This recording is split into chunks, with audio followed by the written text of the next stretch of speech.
Hello. As told by Dr. Barrett and Dr. Maffei, I am a Wolfram patient, but I won't speak about Wolfram because the doctor already talked about it. I'm talking as a patient and as the president of the first Italian association. Sorry, Federica, would you turn on your camera because we don't see you? Thank you. Okay, sorry.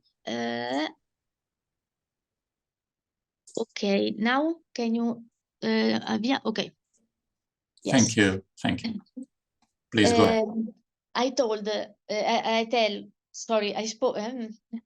I speak as a patient, but also as the president of the first Italian association about Wolfram syndrome. I had the diagnosis in 2014 after years and years of trying to search something, but all the doctors told me it was all okay. And when I had the Italian diagnosis, they told me, you are the first one in Italy and there is not a cure. You can become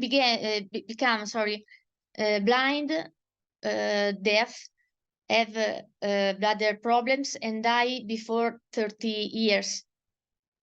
I didn't accept this phrase, and I created the first Facebook page about the syndrome to find other patients because I found impossible to be the first one in Italy, and also to make people aware about this disease. Then we became a real association, and we collected a lot of Italian patients from north to the south of Italy, and also in the islands. Live every day as a patient is not easy, because every day, every morning, I woke up making some plans, but everything can change in 1 minute because of the symptoms. Not all the patients have the same symptoms, but if you want to search for informations, you can write Wolfram syndrome on the internet, and there are some websites, including the Italian website about our association, Genzian. With the association, we create a conference in Italy, and we take part to conference in other countries. At the moment, we have gone in England and in France, and most important, we give support to new patients, parents, families that feel alone when they receive the diagnosis. Because when I received the diagnosis, I felt really, really lonely. So the first thing I do is giving my support to other people. Wolfram can bring to heavy consequences, and we don't have a cure yet. I fainted for choking attacks for 3 or 4 times in these years, and the consequence can be better. Yes, that's why research is important. Sorry for my English, but it's not easy to speak about Wolfram in English.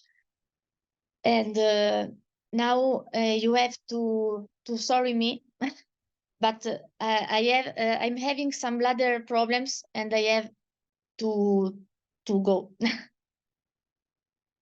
Okay. Thank you very much. Thank you. Thank you, Federica. Thank you for sharing your experience, and feel free to do what you said. So in the meantime, if you want to reconnect later, we stay online for you. Okay, thank you. Okay. Thank you, Federica. Okay, in the meantime, okay, thank you for thank you, Tim, to stay with us, and there are some questions that are coming. So the first question is about brain MRI. The question is, do you consider MRI in each patient independently of neurological symptoms? And the point is, when you do that, you repeat as a program on a regular basis. So this is the first question. Yeah, I think that's a really good question. At the moment, we're doing MRI scans as part of the clinical trial to see whether the treatment might slow down the brainstem atrophy.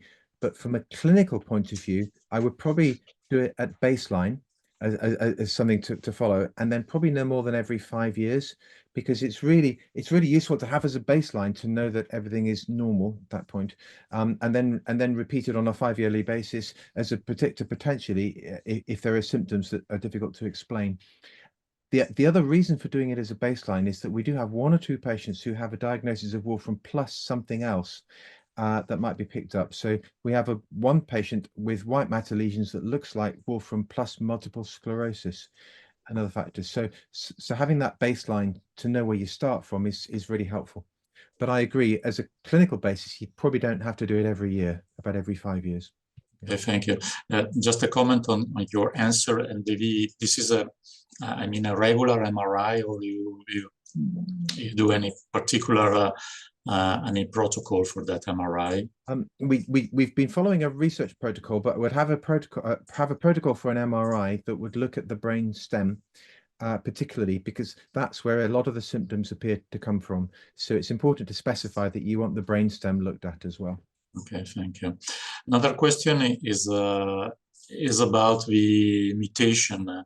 If you have heterozygous mutation variants, and some lab report as a cause of mild Wolfram syndrome, what did you think about this report by geneticist lab? Yeah, it's getting increasingly common.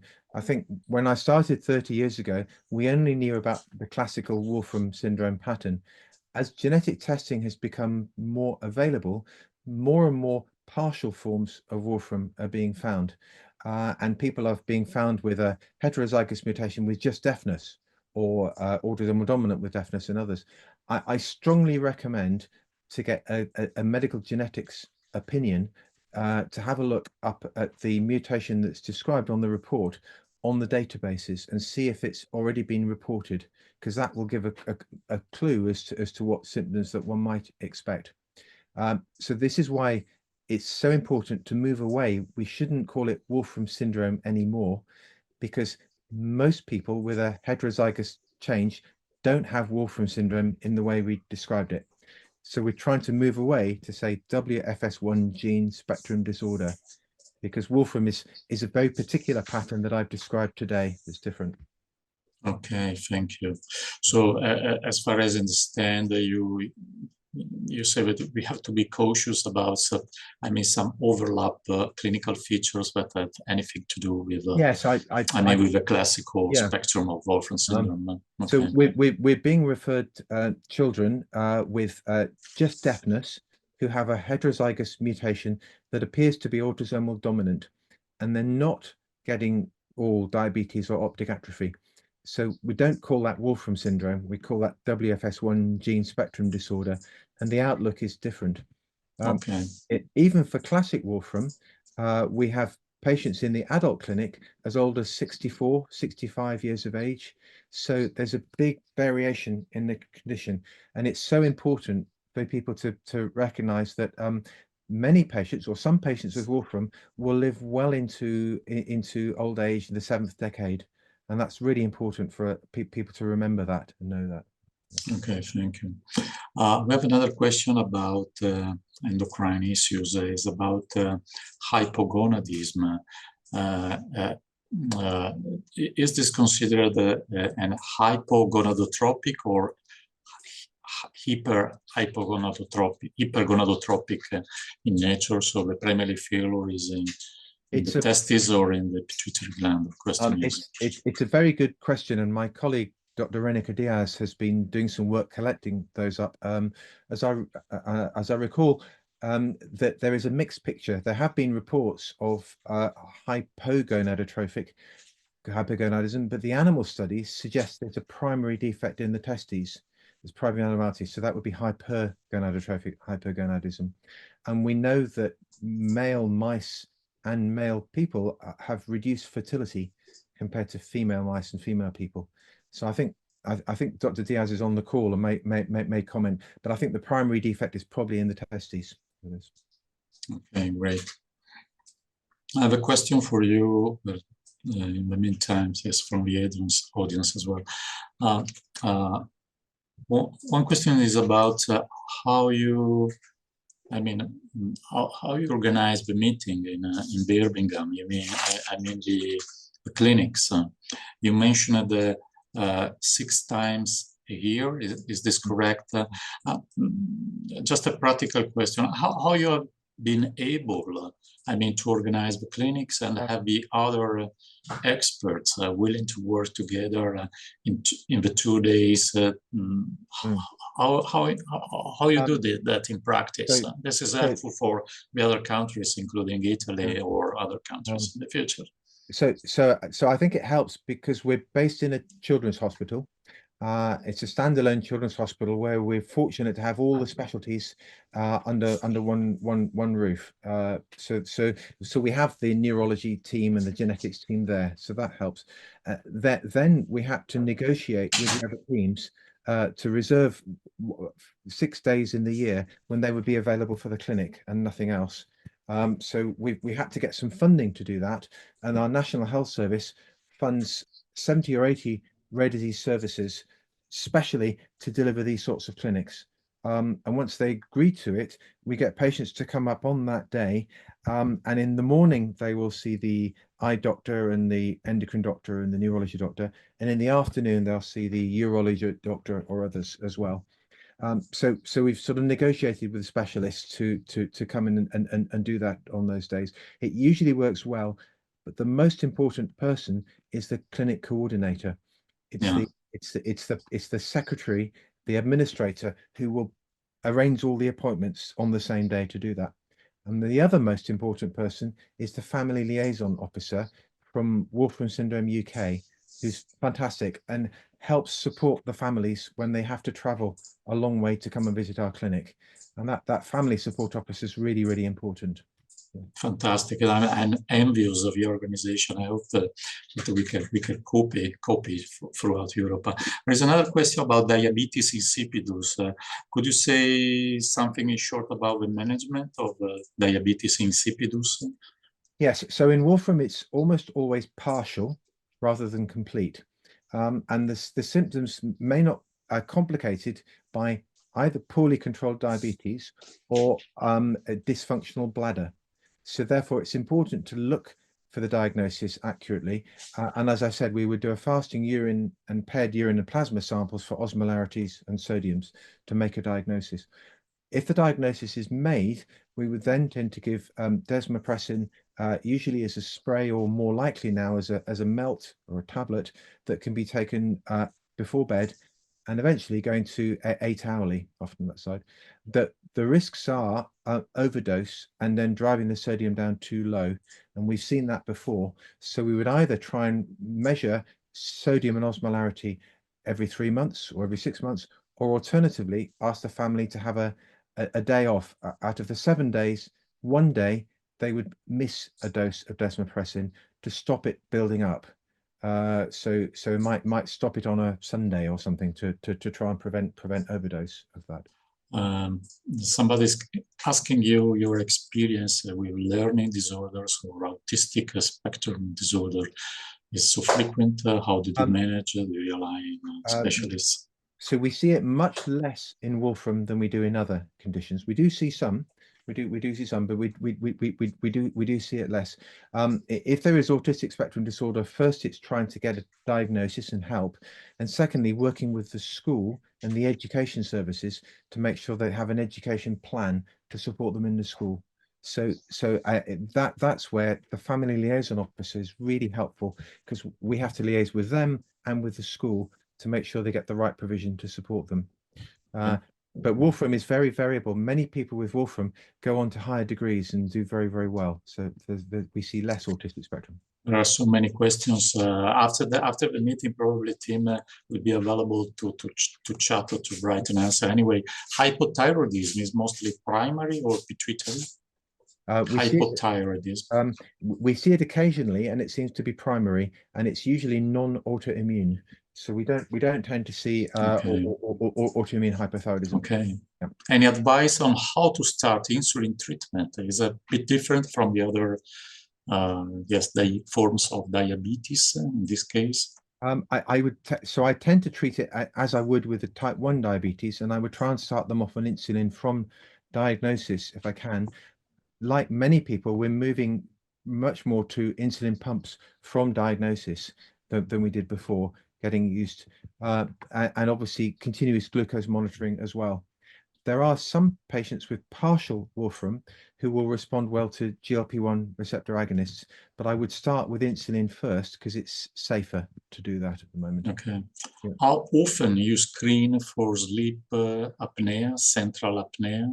How often? How frequently you screen? So I would only screen, I would ask sort of questions about that. So if there's a history of snoring at night or excessive tiredness in the mornings, and in those situations, I would arrange a sleep study and see if there's obstructive sleep apnea or central sleep apnea. And the other thing I would then probably do, if it's central, is I do an MRI of the brain stem and see if there's evidence of brain stem atrophy. And we do have some participants who require continuous positive airways pressure overnight as a treatment for that, but not many, thankfully, not many. Okay. There is a general question about neurodegenerative disorders. There is any, could you say a bit more about this aspect, neurodegeneration? So in the classic Wolfram that I described, and that's not everybody's, there's gradual loss of brain substance, so brain atrophy and brain stem atrophy. The reasons we think are apoptosis secondary to endoplasmic reticulum stress and possibly mitochondrial dysfunction as well at that stage. It seems to be very gradual in participants and it occurs over decades, over some time. So it is really a neuroendocrine neurodegenerative disorder that we have. And post-mortem samples have shown that brainstem atrophy as well. So that's why there's an effort really to look at treatments for neurodegeneration, because that, of course, underlies the optic nerve atrophy, which is the first manifestation of it, and of course the auditory nerve atrophy, which causes the high tone sensorineural deafness. But that's why we're looking at valproic acid as a neuroprotector to try and slow down that neurodegeneration. Okay, thank you. There is a general question about the possibility to refer some patient to you in Birmingham for, I wonder, maybe general advice or refer to your clinic. Yes, it is. Yes, it is. And I can email the contact details for that. The NHS in the UK has arrangements with other governments in Europe, such as Malta and Maltese High Commission, whereby we are able to see patients from European states who do not have a dedicated Wolfram clinic themselves. So I'm happy to forward on the contact details of our clinic, and then we would have to get the commissioners to arrange a contract to be able to see those patients. Yeah. Thank you, Tim. I think that time is over, and most of the questions are covered now. So thank you, Tim, for your contribution, and thank you for everyone for the participation and attending this meeting. So thank you, everyone. Thank you. Pietro. Thank you. Bye-bye. And thank you, Federica. I see you. Is everything okay now? Okay. Thank you, Federica. Very nice to see you. Very nice, Federica. And hopefully we will see you again at a meeting soon.